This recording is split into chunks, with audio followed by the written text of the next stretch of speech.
Dobro jutro, lepo pozdravljeni na zadnjem delu Festivala slovenskega filma v Portorožu. Z mano pa je Rok Predin, režiser in animator filma Muca Copatarica. Rok, živijo, lepo pozdravljen. Živijo, hvala. Čestitke za film. Hvala lepa. Bi lahko za začetek povedal, kakšni spomini te vežejo na Muco Copatarico, morda še iz otroštva? Muca Copatarica je tako stalno prisotna kot neka zvezda stalnica, no, v mojem življenju, ne, ker mislim, da so ne vem, kdaj sem prvič slišal tisto radijsko igro, ki je name naredila taki vtis, zagotovo pa preden sem znal brati.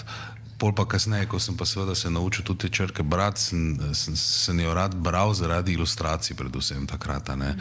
Ker se mi zdi, da je to ena redkih, ne redkih, ampak Slovenci smo srečali, da imamo kar nekaj, ampak zagotovo ena izmed boljših spojev ilustracije in besedila, kar ga naša literatura pozna.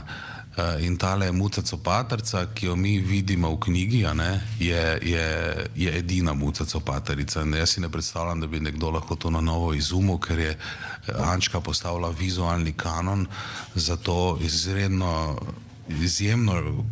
šarmantno zgodbico.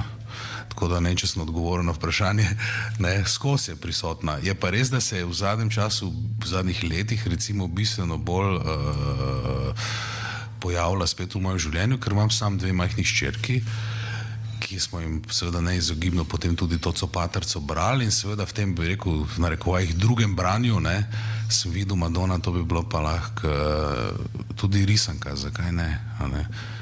In ponavadi je tako, če dobiš takšno idejo, je na tebi, da jo narediš. Gre torej za izvirno slikanico z ilustracijami Ančke Gošnik Godec. Bi lahko povedal, kako pa je potem od te nostalgije prišlo do ideje za film?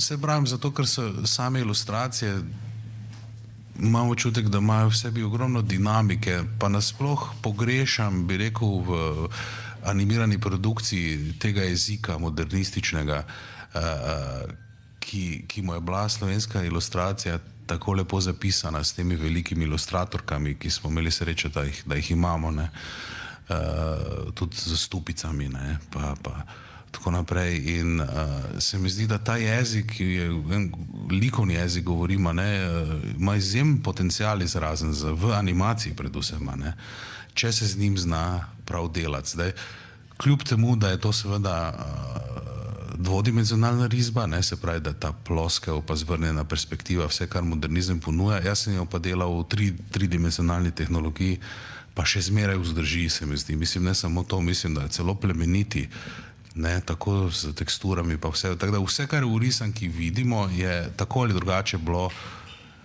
bi rekel, inspirirano, če ne že direktno citirano iz Ančkinih risb.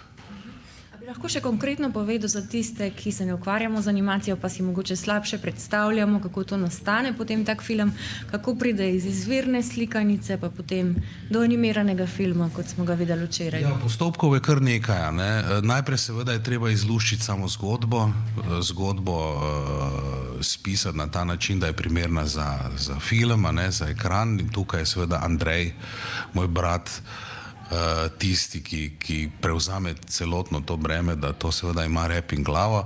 In vem, takoj, ko so pač začela to risanko delati, je postalo jasno, kako unikatna pravljica je tole. To je pravljica brez nekega klasičnega junaka ali pa tradicionalnega pravljičnega loka, ampak se dogaja nekako povsem po neki inerciji neke otroške dogodivščine, no, ki nima pravega cilja, razen tega, da se ti copatki spet najdejo, tudi nima neke strašne moralne note, da bi tu bilo nekaj zelo nežno v enem trenutku reče Muca, da Bobek pošel pa bos domov, ker nimaš copatk, ampak to je tudi vsa graja, ki jo je najti noter, ne.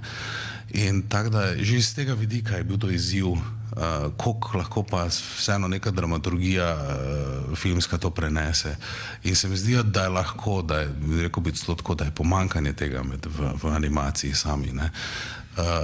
To se že tumbam cel festival, ampak je res, ne, če mi primerjamo recimo zahodne risanke pa vzhodne risanke, če gledaš ti zahodno risanko, ne, tradicionalno 10 sekundah veš, kakšen bo konec, kdo bo koga premagal, kdo bo zmagovalec, kaj se bo zgodilo. Če pa ti začneš gledati recimo kakšnega Krtka, pa garantiram, da nimaš pojma, da bo on čez, ne vem, 2 minuti letel z orlom nad, ne vem, gozdom, pa nekaj se pravi, da je ta inercija teh skoraj da naključnih peripetij, ki te pripeljejo pol do konca filma, čist druga, ne. Isto je z Baltazarjem, ti ne moreš vedeti, kaj bo, isto Lolek in Bolek.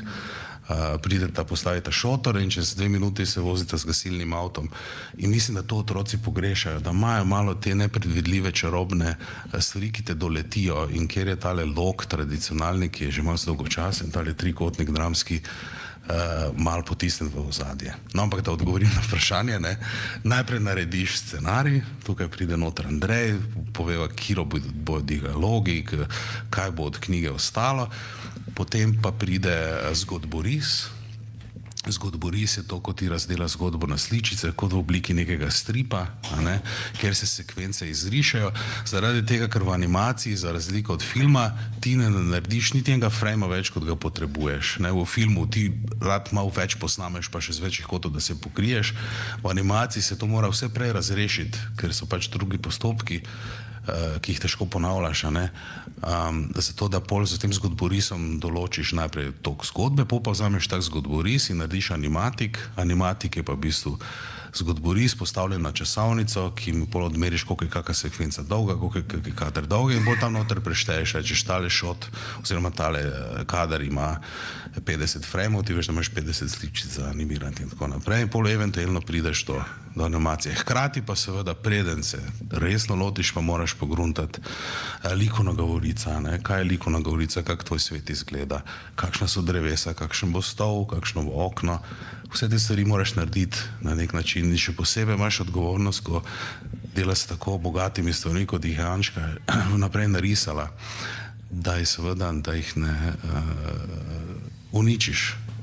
Ne sme se jim preveč postaviti na poti, ampak v napoto, ampak hkrati je pa film drugo kot knjiga, ne, skratka. Mogoče še Ireno Rok. Ireno Matko? Ja. Z Mladinske knjige? Ki seveda mi smo mogli ta dovoljenja dobiti. To si mislil, ne, Andrej? Prosim, ja. Dovoljenja, ne, od dedičev, od Ele in seveda od Ančke same, da so požegnale, da smo mi lahko s to snovjo sploh naredili nekaj novega. Tako da tukaj je bila Mladinska knjiga res v veliko pomoč. Irena, urednica, ne, je bila močno na naši strani in podpirala to vizijo tako entuzijastično, tako da ja, hvala Andrej, da si spomnil, zahvala seveda gre tudi njim. Smo pa včeraj slišali, da si je Ančka Gušnik Godec še ogledala ta film. Ja, to smo imeli pa srečo, ne samo, da si ga je ogledala, mi smo imeli premiero na njen rojstni dan. Mislim, da je imela 94 let in so jo pripeljali, je bila že na vozičku, stara gospa, in je pogledala to in je rekla, da je bilo zelo všeč. Ančka se tudi v risanki pojavi, ne vem, če si opazila, tako na eni steni sta v okvirju sliki Ančke in Ele skupaj, tako sta.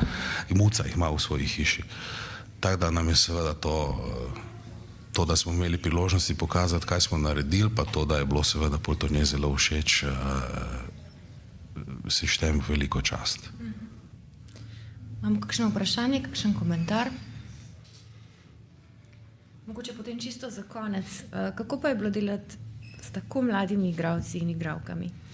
Krasno, ne? Glih, zdaj je bil pravi čas, da to naredimo, ker imava in jaz in Andrej dost mlade otroke, ki so seveda pol bili angažirani, da so za male pare nam posneli vokale, ne? Ker drugače ni večerje, se veš, kak je to. Ne, ampak imeli smo srečo, pa ne samo oni, tudi mnogo drugih otrok je sodelovalo.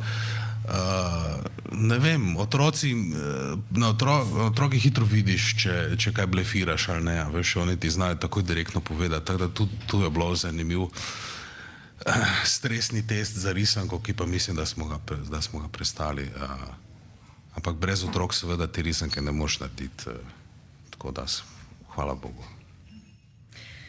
Najlepša hvala, Rok Predin, Muca Copatarica, čestitke. Hvala.